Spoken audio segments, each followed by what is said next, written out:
What is it about the hero story that hits home and resonates so much with our own lives? In this video, we're breaking down the hero's journey, looking at the 3 distinct stages from the naive and inexperienced innocent to the chaotic warrior into the more responsible, calm and mature energy of the king, exploring fictional characters who embody each role. This insight's based on the psychologist Carl Jung, but don't worry, you don't need to be familiar with him.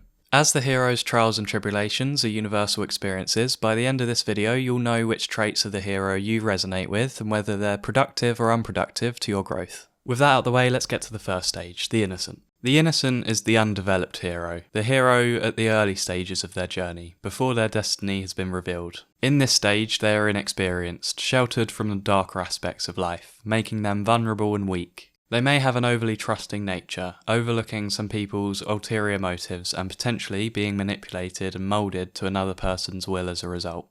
They wear their heart on their sleeve, which is a deadly combination if paired with a lack of experience, because it can make them more susceptible to being taken advantage of. In this sense, they're like Alice from Alice in Wonderland, inexperienced and naive, yet also simultaneously optimistic and spiritually pure, seeing the best in people no matter what. Whilst this does make you more gullible and susceptible to betrayal, this does also allow you to preserve a certain degree of childlike wonder and an untainted purity which others may have lost through their pessimism. These traits can be seen in the character of Harry Potter, albeit with a more abusive tone, when he's locked in the cupboard of his aunt and uncle's home. The psychologist Marie-Louise Franz offers an interesting interpretation of this commonality of the hero-child's origin, saying that, like Jesus Christ being found in the stable, the new God of our time is always to be found in the ignored and deeply unconscious corner of the psyche. If we combine this with the understanding that the self is the central regulating point of the psyche to which everything is related to, we have enough evidence to view Harry's room in the middle of the house under the stairs as a visual metaphor for this centrality. Returning to Alice in Alice in Wonderland, she begins her journey with a lack of experience, and this, coupled with her innate curiosity, makes for a dangerous combination, which Alice discovers down the topsy-turvy rabbit hole. It's most apparent when Alice meets the twins, Tweedledum and Tweedledee, where the encounter begins with them asking her why she wants to find the rabbit, to which Alice responds that she's just curious. Hearing this, the twins tell a story involving a group of oysters whose curiosity leads them to becoming devoured by a greedy walrus. This story is told to teach Alice the dangers that her naive curiosity can bring and must be balanced by an awareness which is only gained by exploring the depths of the unconscious. And her following adventures brings her this awareness. The way in which Alice can move to the later stages of the hero is through life experience then, with Franz advising that such naivety or childish innocence can only be cured of these illusions by passing through disappointment and bad experiences. So the most effective way one can expose their childishness is to suffer through something. This is when your inner child will show its face. When you get worked up over something which can be figured out, you are mimicking how you were as a child, when the smallest mishap seems like a catastrophe. From this, Franz goes on to say that what is genuine in a person and what is naive like a child, in them is the source of suffering. This means to progress past the childishness of the innocent, you must do away with worrying and replace it with a certain level of meaning and responsibility. Childishness is the shadow side of the innocent. It manifests in individuals who are gripped by the empty promises of the eternal child, which is called the puer aeternus, the child who never wants to grow up. Peter Pan is the perfect embodiment of this neurosis. His fear of growing old is a main theme in his story, and it's personified by his enemy, Captain Hook. If Peter is the eternal child who refuses to leave his provisional fantasy and become an adult, Hook is the opposite. He's an old man onto whom Peter projects all of his fears onto.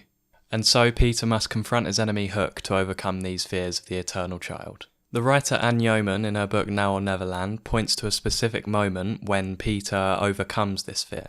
In her words, Peter assumes some of Hook's more obvious attributes in his clothing and the crooking of his hand in imitation of the old pirate's Hook. Symbolically, this demonstrates that Peter is ready to assume an adult identity. With this shadow side, we can see that there's a duality to the innocent, and Jung also touches upon this. Jung claims that within the innocent, the all-embracing nature of psychic wholeness is expressed. To Jung, it contains pre-conscious essence, which is the unconscious state of earliest childhood, and his post-conscious essence, which relates to the anticipation of life after death. In Peter Pan's case, anticipating an afterlife sent him into a state of crisis. He'd rather never grow old in order to avoid facing this reality. Another literary example of this neurosis is The Little Prince, which is a semi-biographical story of the author Antoine de Saint-Exupéry. Both the author and the titular character were aviators, and from the little evidence of Saint Exupéry's life, it would appear that he was only content when he was away from his wife and able to fly. This is in line with the childish, eternal child. They never quite touch the earth, never quite commits himself to any mundane situation, but just hovers over the earth, touching it from time to time, alighting here and there. Moving back to the positives of the innocent, one of their best attributes is their willingness to be their unique self in front of others. Some people are too scared to expose their inner child to others voluntarily and instead seek protection in their persona. The inner child is a uniting symbol that brings together the operated or dissociated parts of the personality, which has to do with the quality of being naive. Getting back in touch with this symbol is what can develop and encourage an individual into becoming their own unique self. There's a reason why there's so many archetypal hero stories out there that place the divine child in the centre. Just think about the Studio Ghibli animated films. It is their naivety which makes us gravitate towards them, as it symbolises the purity found in the self, a quality that's innate in all of us. If you resonate with the innocent and are naive at heart, then this isn't all bad. It indicates that your childlike spirit remains intact. In Dostoevsky's words, you must love life more than the meaning of it. And it's this preference to feeling over intense analysis which is the innocent's greatest strength. As the physicist Paracelsus says, one who lives within reason lives without the spirit. To close off this section, the innocent's childlike spirit has the ability to either pull us back or propel us forward. The child is always behind and ahead of us. Behind us, it's the infantile shadow, which must be sacrificed. That which always pulls us backwards into being infantile and dependent, lazy, playful, escaping problems and responsibility and life. On the other hand, if the child appears ahead of us, it means renewal, the possibility of eternal youth, of spontaneity and of new possibilities. Now, moving on to the second stage of the hero's journey, the warrior, or what's also known as when the hero grows up and decides to accept his destiny. Controlling emotions is what a warrior does best, being able to restrain themselves if an enemy attacks them. It's this restraint that gives them control of the situation. Without control, they'll lash out and be spiteful. The warrior also needs patience. What the warrior understands about patience is that it means not being reactive, but instead allowing time to make the right decision. Without patience, you'll make decisions out of anger. In the case of an enemy attacking them, if they were to be angry, it means that their opponent already has the emotional advantage. As the writer Robert Greene says, the more attention you pay to an enemy, the stronger you make them, so you must deny them the satisfaction of recognition. Doing this shows that you understand the paradox of attention, in that the more you chase after something, the more it slips past you.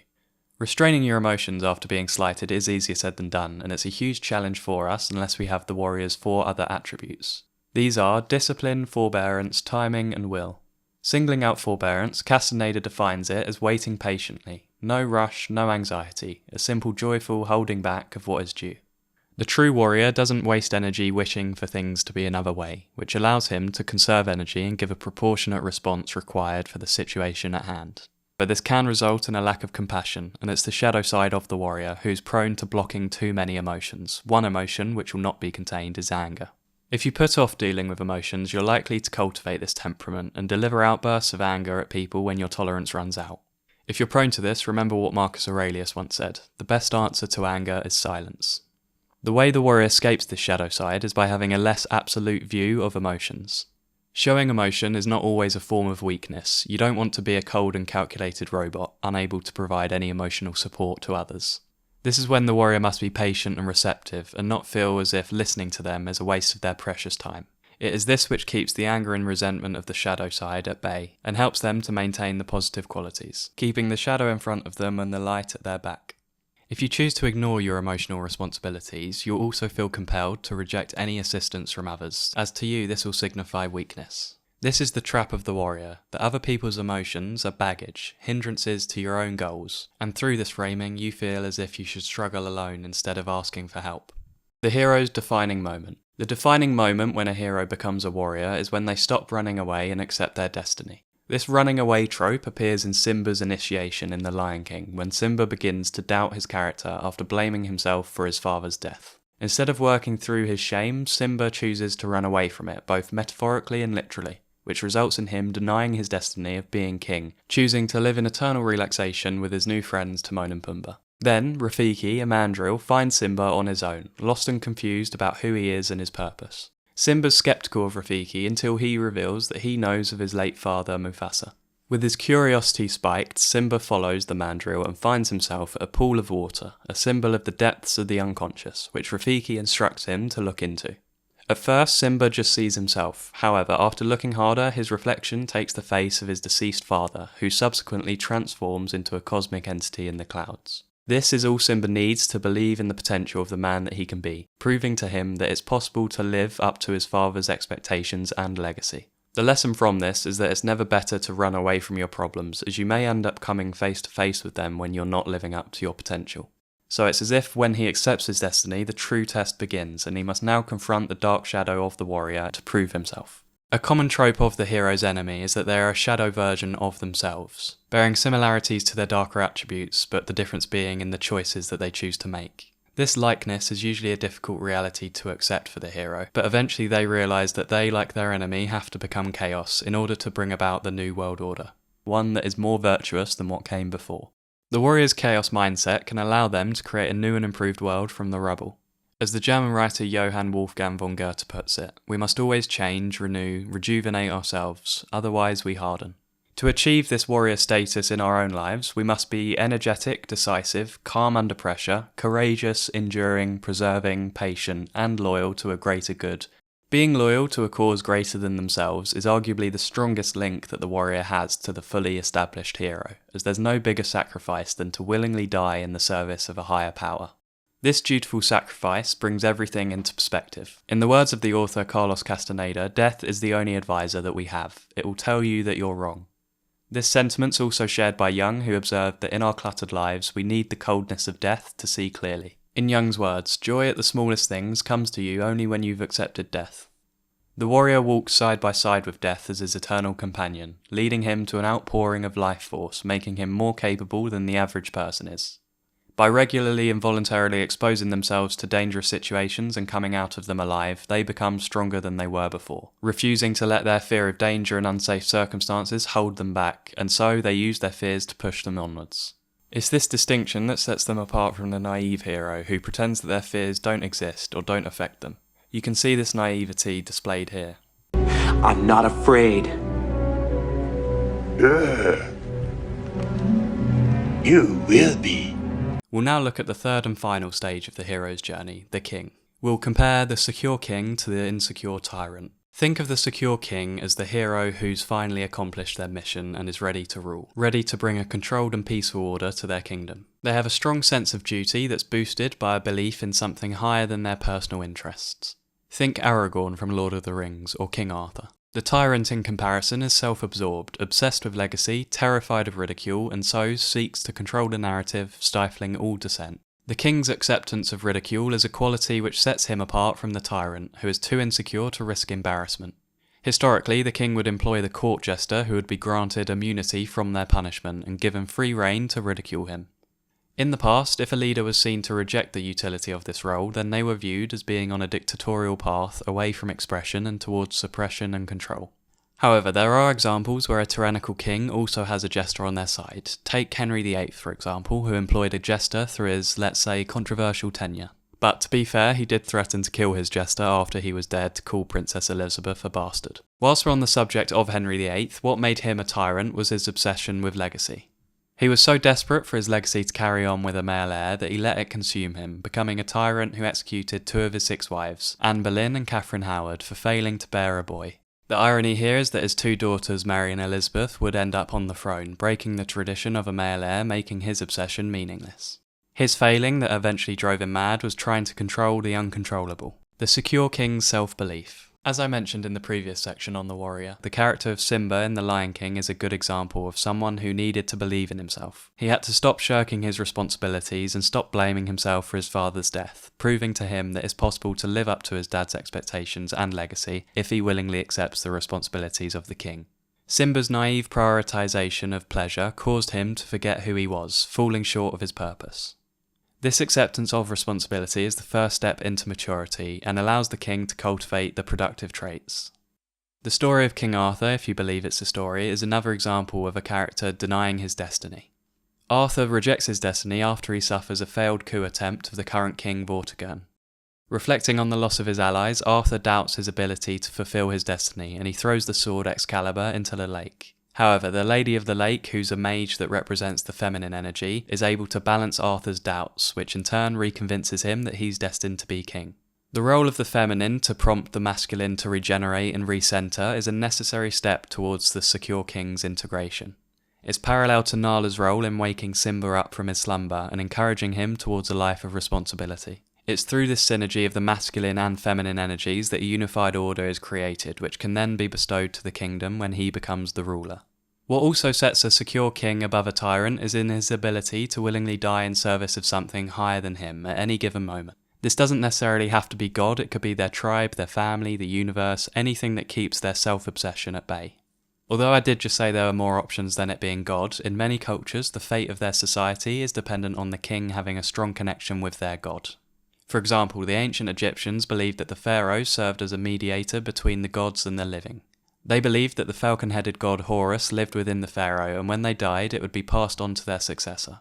This meant the pharaoh's laws had to be respected by all as they came from a divine place, creating a collective consensus and harmony in their society. In fact, in many cultures there's a point when the king receives sacred information regarding the key to peace and order. Moses received the Torah on Mount Sinai through counsel from God. In ancient Egypt it was through the god Ptah. In Hinduism, Dharma is the universal truth, the right order. In China it is Tao, which translates to the way. If one wants to cultivate their own form of the king energy, they must understand what distinguishes a good king from a tyrant. For one, the former is not envious of others because they've already established a secure and clear mindset. You also recognise that power has the potential for destruction. As I mentioned in my video of the warrior, we all have this potential for destruction, and it's on us to recognise our potential for this and begin to learn how to keep it in check. The secure king knows that absolute power corrupts absolutely. It's always more preferable to be aware of this than to just be ignorant of our power. This is because it's more noble to be a man who can be cruel but tames it himself than to be one who doesn't know what it means to be cruel. This is the same message found in the Beauty and the Beast story, with the beast only being reborn into his human body once he has come to terms with his monstrous appearance. As Jung says, if a man is a hero, he is a hero because in the final reckoning he did not let the monster devour him, but subdued it not once but many times. To conclude, the king in its fully realised form is secure and principled, with their carefully considered values making them a role model for others to follow. With the king being the complete hero, it's multi-dimensional, containing the traits of the warrior, such as their impeccability and perseverance, the innocent's pure spirit, as well as any other qualities they find from their characters they meet. In our lives, this positive king energy is unlocked when we accept our dual nature in its totality, recognising its potential for both creation and destruction. And whilst we're at it, we should also expel any illusions of self-grandeur in favour of a higher power. Thanks for watching.